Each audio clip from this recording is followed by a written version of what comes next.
Esto es lo que dice la Biblia acerca de tu edad en la eternidad. La respuesta de la Biblia puede sorprenderte. Imaginen esto por un momento, un lugar donde el tiempo simplemente no existe. Un lugar sin relojes que marquen las horas, sin calendarios colgados en la pared, sin mañanas que inevitablemente se transformen en noches. Imaginen un presente continuo y perfecto. Ahora visualícense dando un paso hacia ese reino eterno, completamente libres de dolor, libres de cualquier preocupación, pero con una pequeña y silenciosa pregunta guardada en lo profundo de su corazón. ¿Qué edad tendré en el cielo? ¿Seguiré teniendo la edad con la que partí de este mundo?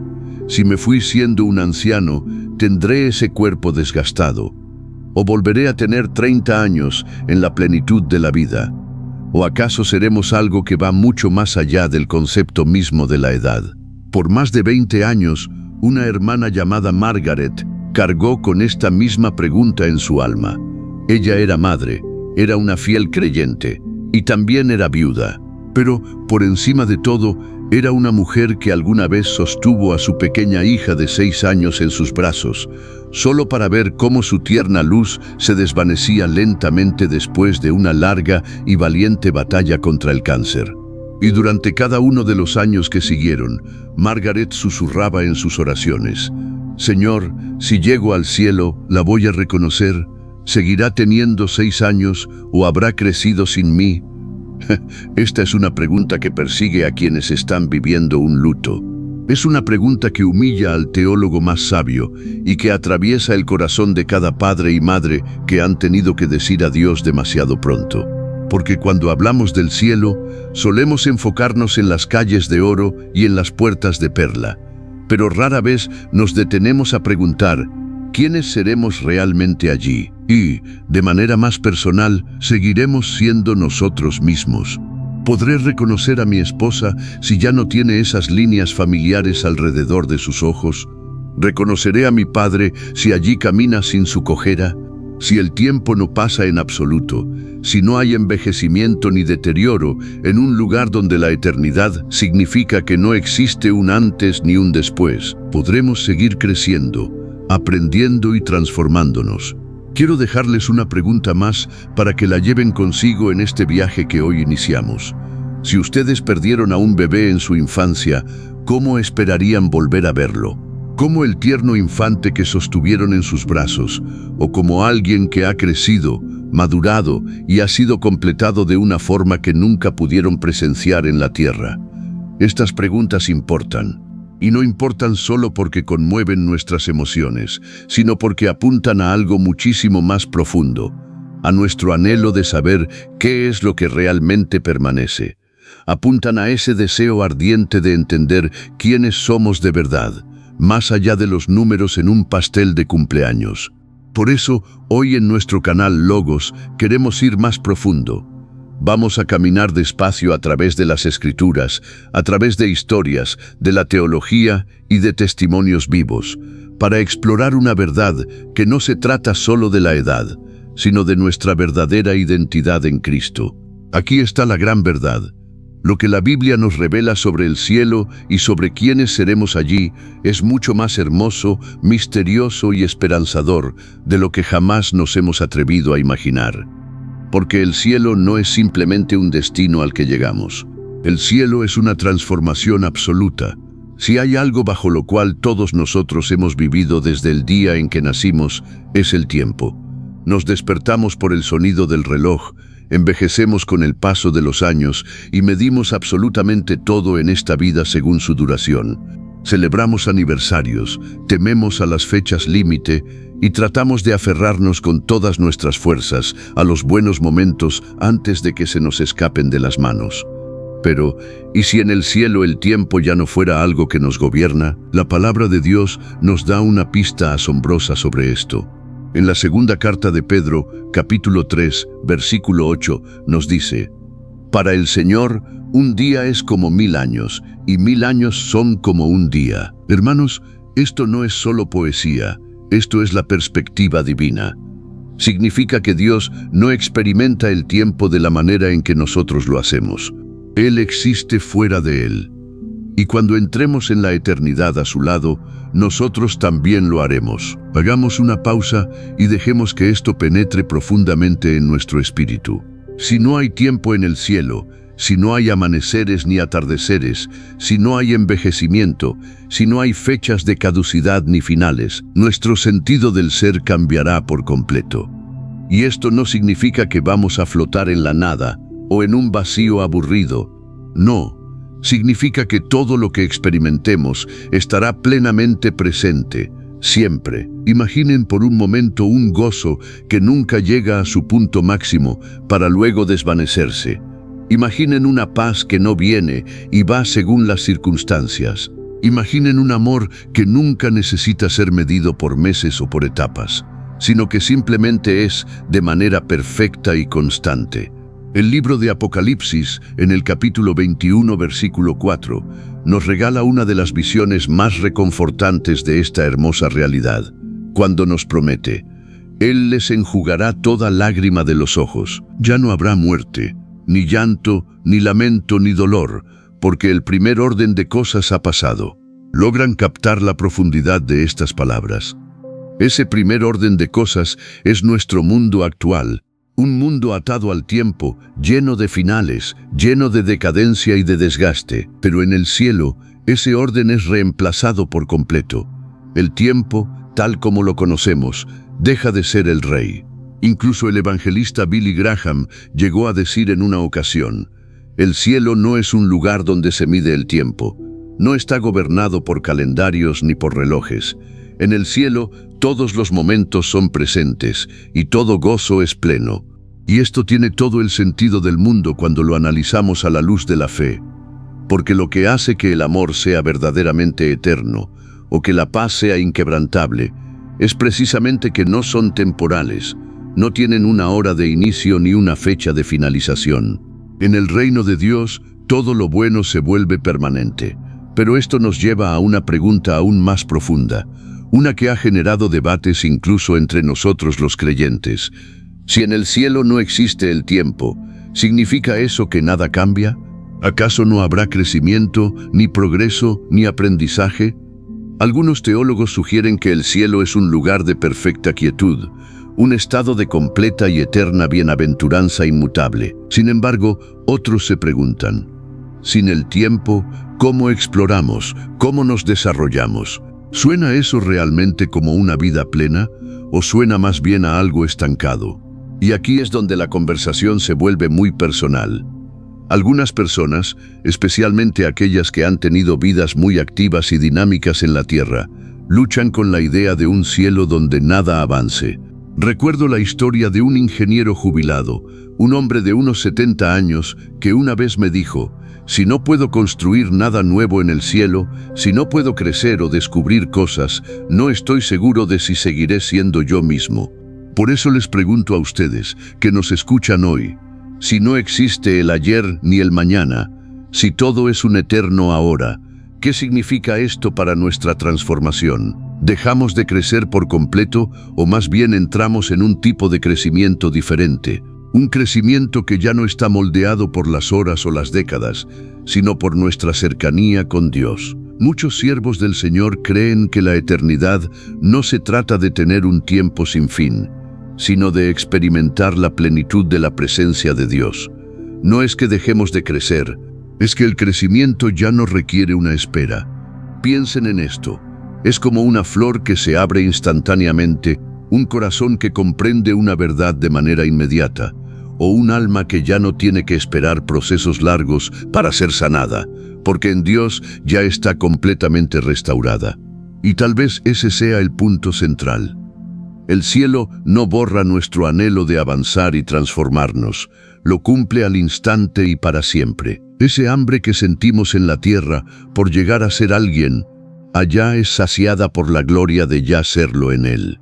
Como nos dice hermosamente el profeta Isaías en el capítulo 57, versículo 15, porque así dice el alto y sublime, el que habita la eternidad, y cuyo nombre es santo. Cuando habitamos con Él, ya no medimos nuestra vida por los relojes o por las velas de un pastel, sino por la luz bendita de su presencia. Así que, si estás escuchando esto hoy y sientes que te estás quedando sin tiempo, si sientes que tu cuerpo físico se debilita o que tus días en esta tierra se vuelven más cortos, déjame recordarte una promesa. En el cielo, el tiempo ya no te quitará nada. Al contrario, solo te dará. Y llegará el día en que cierres tus ojos a este mundo y los abras en el próximo. Y en ese instante, no te encontrarás preguntando qué hora es, sino que simplemente sabrás que todo es un eterno ahora y que estás a salvo para siempre. Ahora que hemos comenzado a comprender el cielo como un lugar que está más allá del tiempo, la siguiente pregunta que brota en nuestro corazón es: ¿cómo será realmente si no podemos confiar en los relojes o en los calendarios para describirlo? ¿Qué imagen nos da la Biblia? ¿Qué destellos, por breves que sean, nos ofrecen las Escrituras sobre ese mundo maravilloso que nos espera? Para ser muy claros, hermanos, la Biblia no nos presenta el cielo como si fuera un folleto turístico. No nos da un itinerario detallado ni un mapa con coordenadas exactas. Pero lo que sí nos regala son momentos, destellos y destellos de esperanza, que son más que suficientes para llenar toda una vida de fe. Regresemos por un momento a Apocalipsis 21:4. Ya hemos escuchado este versículo, pero les pido que lo escuchen hoy con oídos nuevos, con un corazón dispuesto. Él les enjugará toda lágrima de los ojos. Ya no habrá muerte, ni llanto, ni lamento, ni dolor. Esto, iglesia, no es solo un poema para consolarnos. Es una verdad teológica profunda. Nos está diciendo que el cielo es un lugar donde el sufrimiento no solo se sana, sino que se borra por completo. No significa que perderemos la memoria y olvidaremos lo vivido, sino que seremos restaurados de tal manera que el dolor del pasado ya no tendrá ningún poder sobre nosotros. Se acabaron las enfermedades, se acabó el luto y se acabaron los atormentantes. ¿Qué hubiera pasado si? Y si seguimos leyendo en ese mismo capítulo de Apocalipsis, los versículos del 18 al 21, la descripción se vuelve asombrosamente viva. Nos habla de murallas hechas de jaspe, de calles de un oro tan puro que parece cristal transparente y de puertas celestiales formadas por una sola perla. Algunos toman estas palabras de forma literal y otros de forma simbólica, pero de cualquier manera el mensaje del Espíritu Santo es contundente. El cielo es hermoso, de una belleza tan sublime que el lenguaje humano apenas puede intentar describir. El apóstol Pablo, en su primera carta a los Corintios, capítulo 2, versículo 9, lo resumió de una forma perfecta. Ningún ojo ha visto, ningún oído ha escuchado, ninguna mente humana ha imaginado lo que Dios ha preparado para quienes lo aman. Dejen que esta promesa repose en su espíritu por un segundo. Incluso nuestros sueños más hermosos sobre el cielo se quedan cortos ante la realidad de lo que Dios nos tiene preparado. El mejor día que hayas tenido en esta tierra es apenas una sombra pálida de la gloria que está por venir. Pero el cielo no es solo belleza visual. El cielo es, por excelencia, una comunidad. El libro de Hebreos, en el capítulo 12, versículos 22 y 23, nos regala una visión poderosa. Ustedes se han acercado al monte Sión, a la Jerusalén celestial, la ciudad del Dios viviente. Se han acercado a millares de ángeles en alegre asamblea, a la iglesia de los primogénitos inscritos en el cielo. Como pueden ver, hermanos, el cielo no es aislamiento, no es soledad. Es adoración, es celebración, es comunión perfecta. Será la reunión familiar más grande de la historia, donde creyentes de todas las épocas, de todos los idiomas y de todas las naciones estaremos finalmente juntos en la presencia del Cordero. Y aquí llegamos a algo profundamente personal, una promesa que toca las fibras más íntimas de nuestro ser. En Apocalipsis capítulo 22, versículos 3 y 4, la palabra nos dice: sus siervos le servirán, verán su rostro y su nombre estará en sus frentes. Hermanos, piensen en esto. No solo estaremos en el cielo, sino que estaremos con Dios cara a cara, sin velos, sin barreras, sin dudas ni confusiones. Experimentaremos una intimidad perfecta con el Dios que nos creó y que nos redimió con la sangre de su Hijo. Detengámonos un momento y respiremos profundo. porque así como estas imágenes son hermosas, también despiertan interrogantes con las que los creyentes han luchado a lo largo de los siglos. Algunos imaginan el cielo como un lugar físico y tangible, un lugar con ciudades, paisajes, estructuras y espacios habitables. Otros lo ven más bien como un reino puramente espiritual, que existe por completo fuera de las leyes de la materia que conocemos. E incluso están aquellos que se preguntan, ¿está el cielo ya manifestándose en parte aquí en la tierra? ¿Acaso no irrumpe ya en nuestro presente a través de la Iglesia, a través del Espíritu Santo y de esos destellos de gracia que Dios nos regala en el día a día? Los teólogos han debatido esto durante centurias. Grandes hombres de la fe, como Agustín de Hipona, decían que el cielo no es simplemente un lugar físico allá arriba, sino un estado de comunión perfecta con nuestro Creador. Al mismo tiempo, muchos otros hermanos han anhelado que el cielo descrito en el Apocalipsis sea completamente literal, una tierra nueva, restaurada, radiante, real y tangible. ¿Y cuál es la respuesta? Es muy probable que sean ambas cosas. El cielo puede ser mucho más real de lo que nuestra mente alcanza a visualizar, y a la vez mucho más misterioso de lo que jamás lograremos comprender en esta vida. Pero ahora permítanme plantearles una pregunta más difícil, una que no se hace con suficiente frecuencia en las congregaciones, pero que es necesario confrontar. ¿Es el cielo para todos? A la naturaleza humana le gusta pensar en el cielo como algo universal, como una puerta abierta para cualquiera sin importar nada. Pero el mismo Jesús fue muy claro y directo en el Evangelio de Mateo, capítulo 7, versículo 14, cuando nos advirtió, «Pero estrecha es la puerta y angosto el camino que conduce a la vida, y son pocos los que la encuentran». Esto es un desafío directo a nuestra manera de pensar. A lo largo de la historia de la Iglesia, algunos han sostenido lo que se conoce como universalismo, la idea de que eventualmente todas las personas serán reconciliadas con Dios. Otros defienden firmemente que solo aquellos que se han arrepentido de corazón y han puesto su fe en Jesucristo entrarán al reino. Y existe un tercer grupo que sostiene la doctrina del aniquilacionismo, la postura de que quienes rechazan la salvación no sufren un tormento eterno, sino que simplemente dejan de existir. Estas son enseñanzas duras, hermanos, verdades que confrontan, pero que nos recuerdan algo crucial. El cielo no se trata simplemente de un premio que se gana. El cielo se trata de una relación. No se trata de ganarse el paraíso por méritos propios, sino de anhelar estar con aquel que lo diseñó. Las puertas del cielo están abiertas gracias al sacrificio en la cruz, pero es necesario entrar por ellas a través de la fe.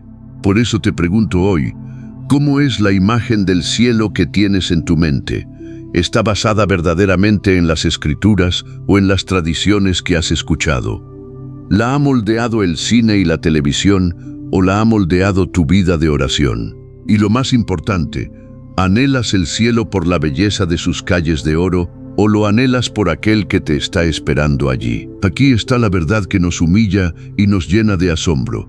El cielo no es solo un paraíso en el que entramos, es el cumplimiento de una promesa hecha por el Dios que enjuga cada lágrima, que prepara un lugar para nosotros y que conoce nuestro nombre desde antes de la fundación del mundo. Y si confiamos en esa promesa, si vivimos el día de hoy a la luz de ella, entonces, hermanos, incluso la noche más oscura en esta tierra puede ser iluminada por la luz de la eternidad.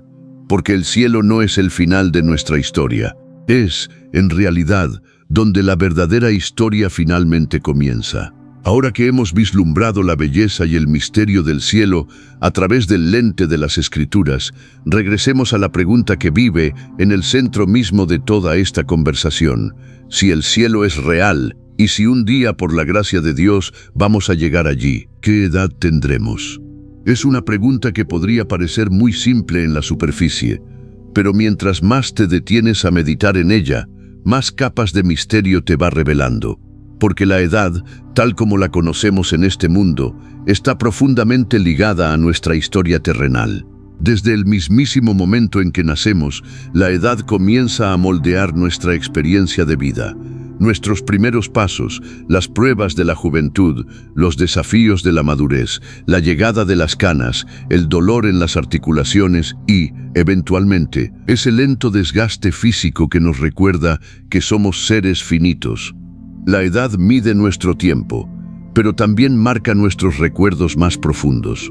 Solemos decir, tenía 25 años cuando me casé, o tenía 63 cuando lo perdí, o tenía apenas 6 años cuando aprendí a orar por primera vez. La edad, en muchos sentidos, es la estructura con la que recordamos nuestra vida en la tierra. Pero si el tiempo ya no existe en el cielo, si el reloj es quitado para siempre, entonces la edad pierde por completo su dominio sobre nosotros. El apóstol Pablo, en su primera carta a los Corintios, capítulo 15, versículos del 42 al 44, nos ofrece una revelación profunda sobre esto. Escuchen con atención. Así será también la resurrección de los muertos. Lo que se siembra en corrupción, resucita en incorrupción. Lo que se siembra en deshonor, resucita en gloria. Lo que se siembra en debilidad, resucita en poder. Se siembra un cuerpo natural, resucita un cuerpo espiritual. Hermanos, esto no es solo un contraste poético. Es la promesa firme de que este cuerpo que cargamos hoy, frágil, imperfecto, expuesto a la enfermedad y al envejecimiento, no es el cuerpo que tendremos para siempre. En su lugar, seremos resucitados con una forma que está más allá de la decadencia, más allá de los límites y más allá de la edad misma. Seremos incorruptibles, gloriosos y fuertes. Pero aquí es donde el misterio se vuelve aún más profundo. Si ya no envejecemos, ¿significa que nos quedaremos con la apariencia de los 30 años, de los 70, de los 6, o seremos completamente ágiles y eternos? El famoso escritor cristiano C.S. Lewis describió una vez el cielo como el lugar donde el alma y el cuerpo finalmente se reúnen en su forma más pura, la versión de nosotros mismos que Dios siempre diseñó, intacta por la caída del hombre y limpia del desgaste del tiempo. Debido a esto, muchos cristianos sostienen la hermosa creencia de que nuestros cuerpos celestiales reflejarán la plenitud de la vida humana, situándose quizás alrededor de los 30 años. ¿Por qué los 30? Porque apuntan directamente a la edad que tenía nuestro Señor Jesús cuando comenzó su ministerio público en la tierra y cuando resucitó en gloria. Sin embargo, otros hermanos sostienen que cada uno de nosotros aparecerá en la forma que mejor refleje la plenitud de su redención. Para algunos, eso podría significar ver a un niño restaurado, para otros, a un anciano completamente sano y rejuvenecido.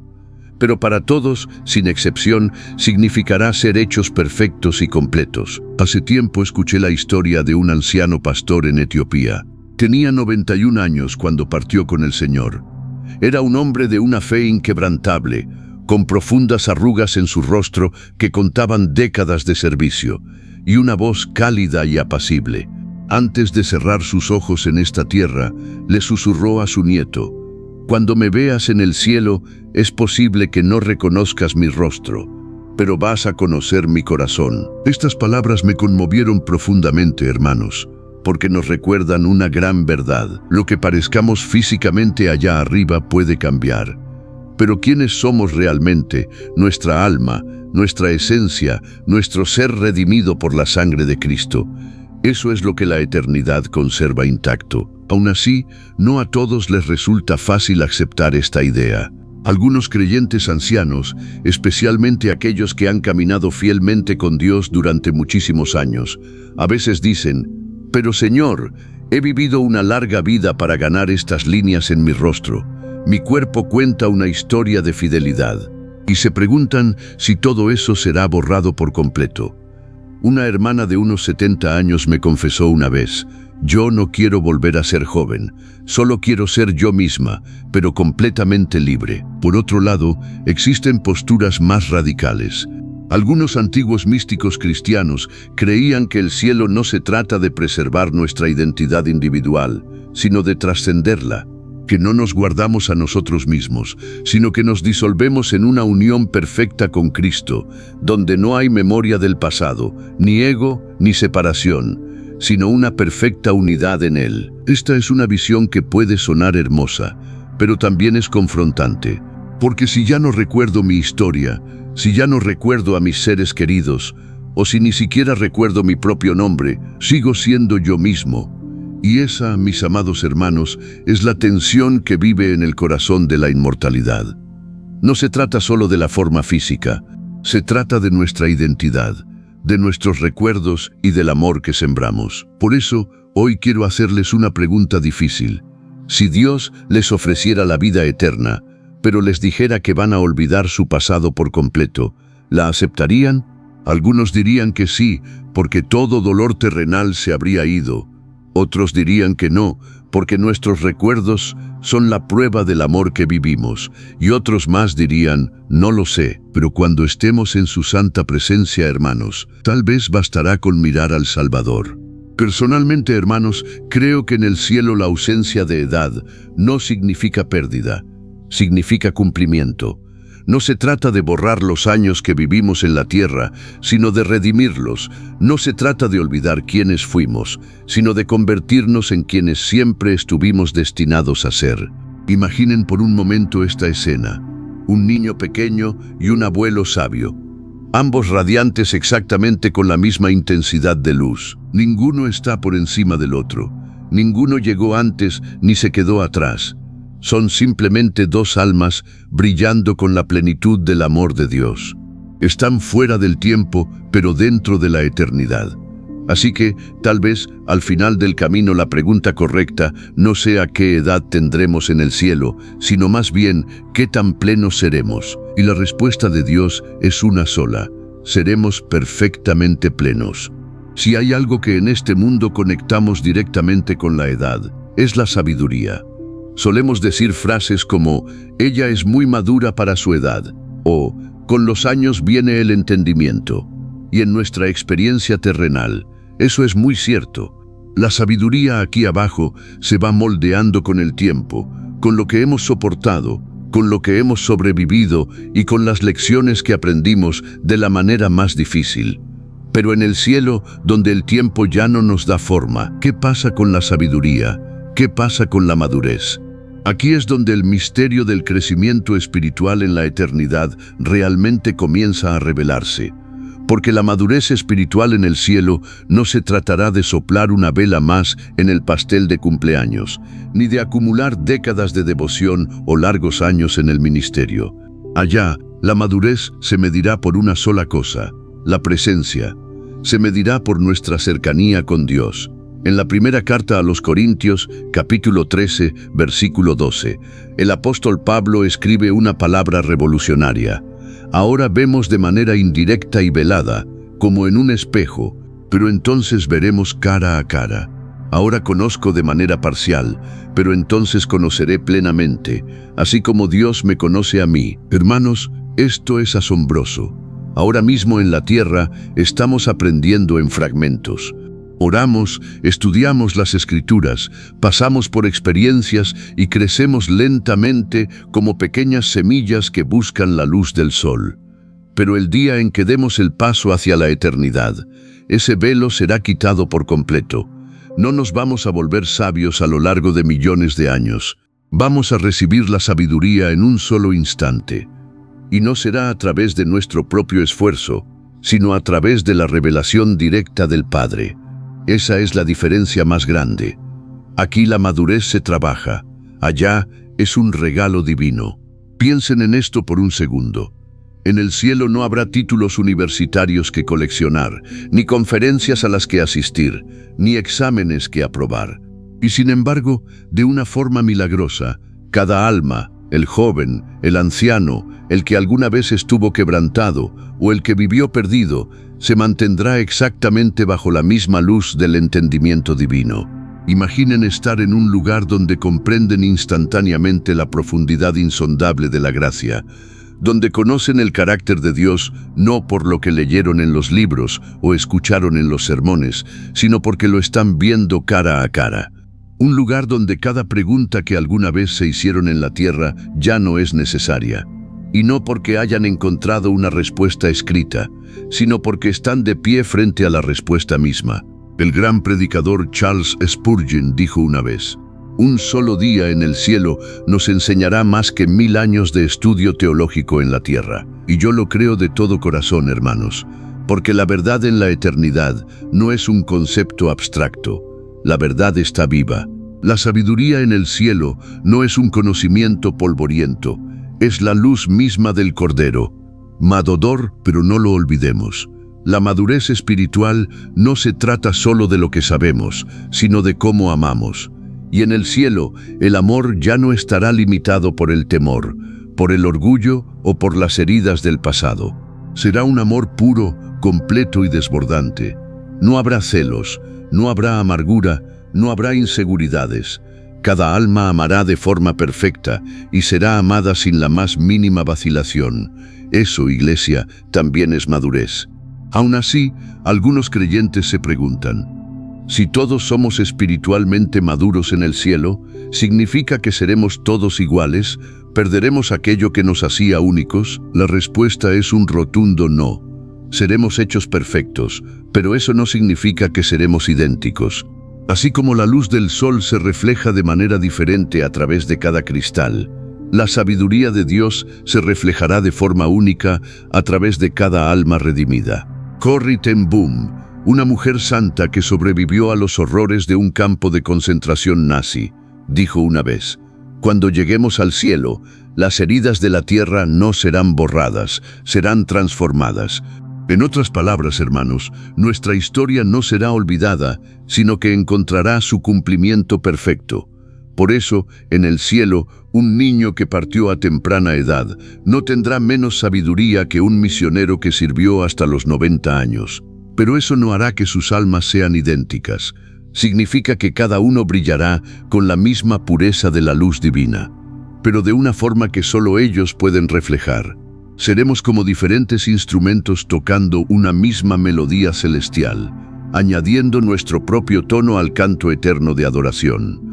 Pero detengámonos un momento, porque esto nos lleva a un cuestionamiento desafiante y, para algunos, bastante incómodo. Si la sabiduría en el cielo se nos entrega de forma instantánea, sin ningún esfuerzo ni sufrimiento, ¿significa entonces que nuestras luchas en la tierra no tuvieron ningún valor? ¿Acaso el dolor, las decepciones y los aparentes fracasos carecen de sentido? Algunos podrían pensar que sí, pero yo no lo creo, hermanos. Porque la palabra nos enseña con total claridad que Dios utiliza absolutamente todas las cosas para su gloria, incluso nuestras noches más oscuras, incluso las temporadas donde nos sentimos completamente rotos. Y aunque es verdad que el dolor no nos va a seguir hasta el cielo, el propósito de ese dolor sí lo hará. No cargaremos con las heridas del pasado, pero sí llevaremos con nosotros la sabiduría que se forjó a través de ellas, no como cicatrices de sufrimiento, sino como monumentos de su belleza y su gracia. Al mismo tiempo, otros hermanos se preguntan con honestidad: si ya lo sabemos todo en el cielo, ¿significa que no quedará nada por descubrir? ¿Será la eternidad un estado plano y aburrido? Es un temor legítimo, amados, y merece una respuesta honesta a la luz de la fe. Yo creo firmemente que la madurez espiritual en el cielo no es estática, no está congelada en el tiempo.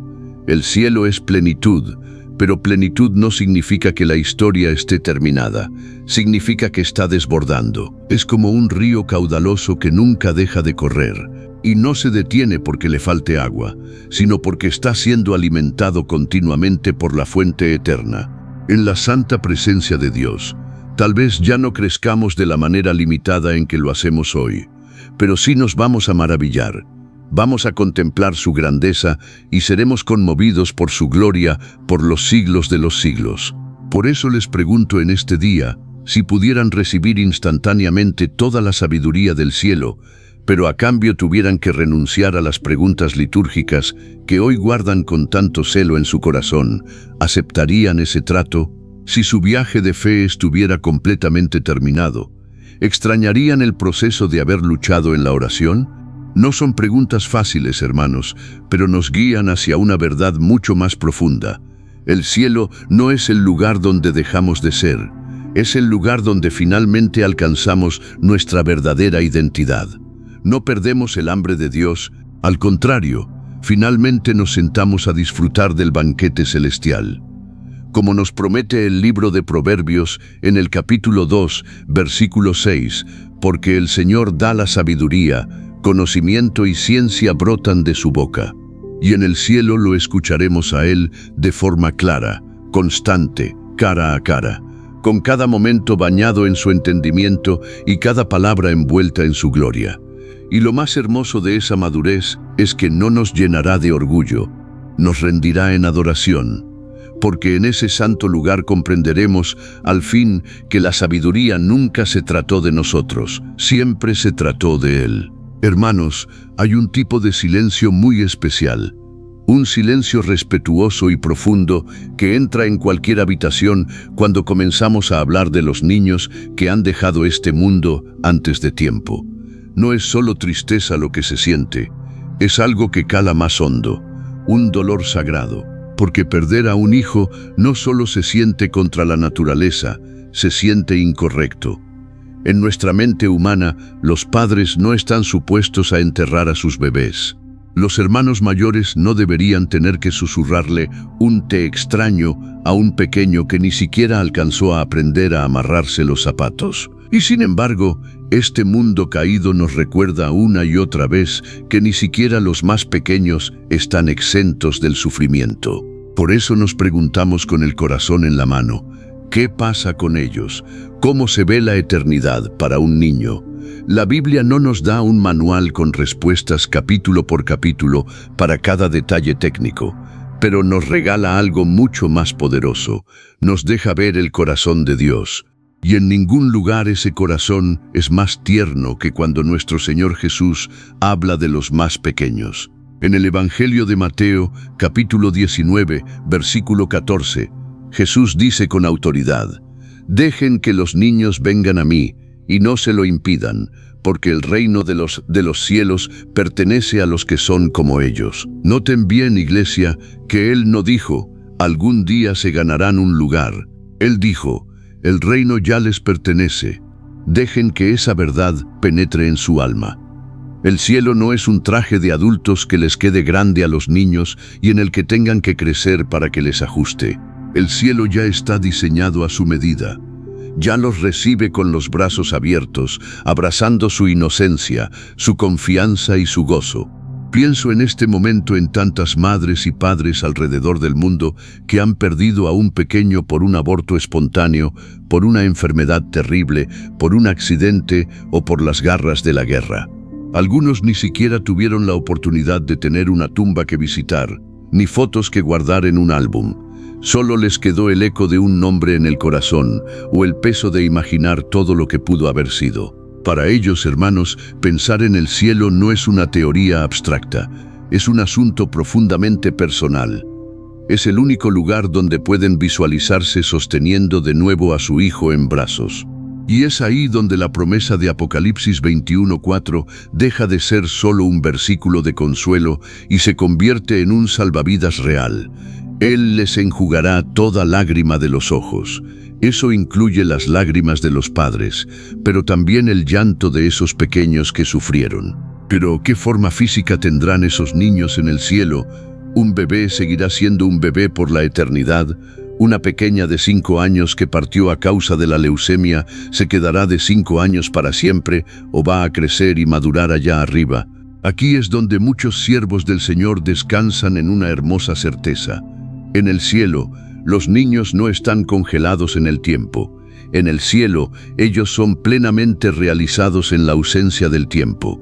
Los niños en el cielo no se quedan incompletos, hermanos, como si la eternidad fuera una sala de espera donde se lamenta lo que se perdieron en la tierra. No, en la presencia directa de Dios, ellos florecen y se desarrollan, pero no en años de vejez, sino en luz y en gloria. Recuerdo la historia de una madre que me compartió un sueño que tuvo años después de que su hijo partiera a la edad de 4 años. En su sueño, ella veía a un jovencito corriendo hacia ella, más alto, más fuerte, con un rostro radiante que nunca antes había visto, pero con unos ojos que jamás podría olvidar. Él no me dijo ninguna palabra, me decía ella con lágrimas en los ojos, pero yo supe de inmediato que era mi hijo y él supo que yo era su madre. Ese sueño permaneció con ella por el resto de sus días, no como una prueba científica, sino como un ancla de esperanza. Y a veces, hermanos, la esperanza es el regalo más claro que el cielo nos ofrece. Ahora, seamos completamente honestos. Algunos creyentes a veces luchan con la idea de la salvación de los niños pequeños o los bebés que mueren en el vientre. Se preguntan, si la salvación viene por la fe, y la fe requiere el entendimiento de la palabra, ¿qué pasa con aquellos que eran demasiado jóvenes para creer? Es una tensión de interpretación real. Pero cuando miramos las Escrituras, notando no solo las reglas frías, sino el carácter santo y amoroso de Dios, vemos misericordia absoluta, vemos compasión infinita, vemos a un Salvador que pone a los niños primero, no al último, que los bendice incluso antes de que ellos sepan cómo pedírselo. El rey David, tras perder a su pequeño hijo recién nacido, declaró con una convicción inquebrantable en el segundo libro de Samuel, capítulo 12, versículo 23. «Yo iré a él, pero él no volverá a mí».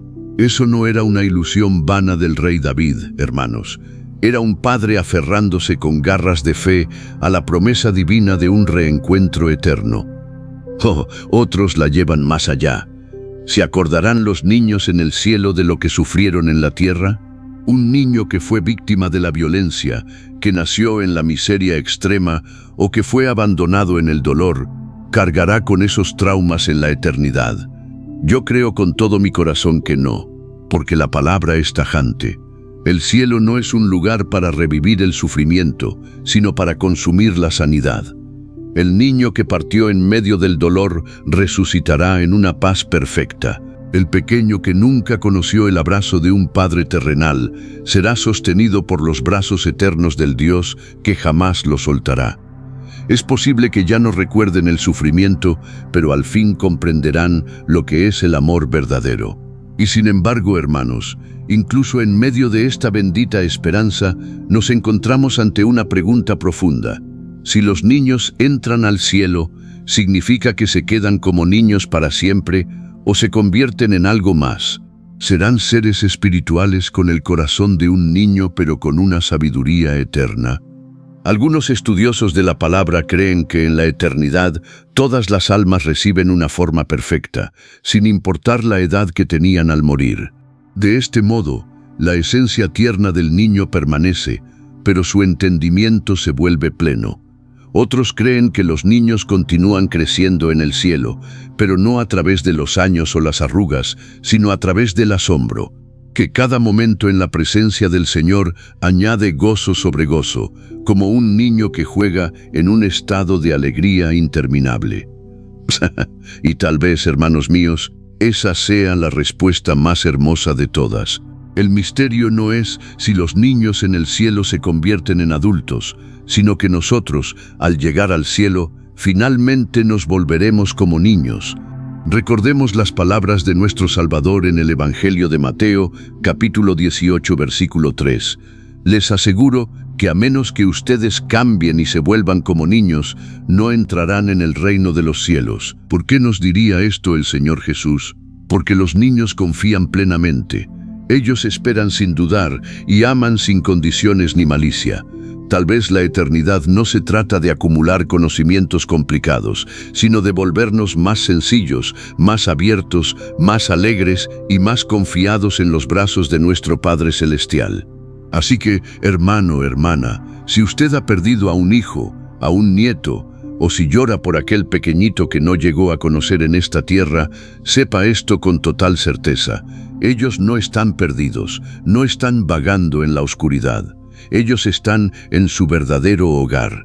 Y un día, cuando el tiempo se rinda ante la eternidad, usted los volverá a conocer, y no solo como eran en su fragilidad, sino como realmente son ahora, radiantes, perfectos y para siempre vivos en los brazos de aquel que los llamó suyos desde el principio. Pasemos ahora a otra de las esperanzas que late con más fuerza en el corazón de todo creyente que ha visto partir a un ser querido. ¿Nos vamos a reconocer en el cielo? Cuando estemos allá, sabré quién es mi esposo, mi esposa, mi hermano o mi fiel amigo, y ellos sabrán quién soy yo. A veces hablamos mucho de la alegría del cielo, de su belleza y de su paz. Pero para muchos de nosotros, hermanos, lo que más anhelamos no son solo las calles de oro o las puertas de perlas relucientes. Lo que nuestra alma verdaderamente desea es ese abrazo, volver a escuchar esa voz amada, vivir ese reencuentro bendito, y no solo con nuestro Creador, sino con aquellos que sostuvimos en nuestros brazos aquí en la tierra y a quienes tuvimos que dejar partir demasiado pronto. Aunque las Sagradas Escrituras no nos muestran una película detallada escena por escena de ese momento, sí nos dejan ver un diseño divinamente consolador. El apóstol Pablo, en la primera carta a los Corintios, capítulo 13, versículo 12, nos consuela diciendo: «Ahora vemos solo un reflejo tenue, como en un espejo gastado, pero entonces veremos cara a cara. Ahora conozco de manera parcial, pero entonces conoceré plenamente, así como Dios me conoce a mí». Hermanos de la Iglesia, esa frase, conoceré plenamente, es mucho más que un simple consuelo. Es una confirmación del Espíritu Santo. En el cielo, el velo de la duda es quitado por completo. El reconocimiento entre nosotros no será confuso ni dudoso. Será inmediato, completo e innegable. Podemos ver otro destello de esta verdad en el pasaje de la transfiguración de nuestro Señor Jesucristo, en el Evangelio de Mateo, capítulo 17. En ese momento, los discípulos fueron testigos de cómo Jesús se reunía con Moisés y con el profeta Elías. Ellos eran hombres que los discípulos jamás habían visto en persona, hombres que habían partido de este mundo muchos siglos atrás, y sin embargo los reconocieron al instante. Nadie tuvo que presentarlos, nadie tuvo que dar explicaciones. En ese monte sagrado, la identidad de esos siervos de Dios no estaba oculta por el paso del tiempo. Al contrario, fue revelada por la gloria del Señor. Yo he tenido el sagrado privilegio de sentarme a platicar con hermanas viudas que han llevado la alianza de matrimonio de sus esposos colgada en una cadenita cerca de su pecho durante décadas. He orado con madres que guardan el nombre de su hijo bordado en un pañuelo, y una y otra vez escucho la misma pregunta dicha con una voz temblorosa, con un profundo respeto: «Hermano, ¿lo voy a encontrar allá? ¿Me estará esperando? ¿Se va a ver igual?». Y tal vez, amados, ese sea el temor que a veces nos asusta, porque los años nos cambian, las enfermedades desgastan nuestro cuerpo, y a veces los golpes de la vida o los padecimientos nos transforman de tal manera que ni nuestros propios seres queridos nos reconocerían en nuestros últimos días. Por eso nos preguntamos, si ellos han sido hechos nuevos y si yo he sido sanado por completo, ¿cómo nos vamos a reconocer? Pero quizás hemos estado haciendo la pregunta equivocada.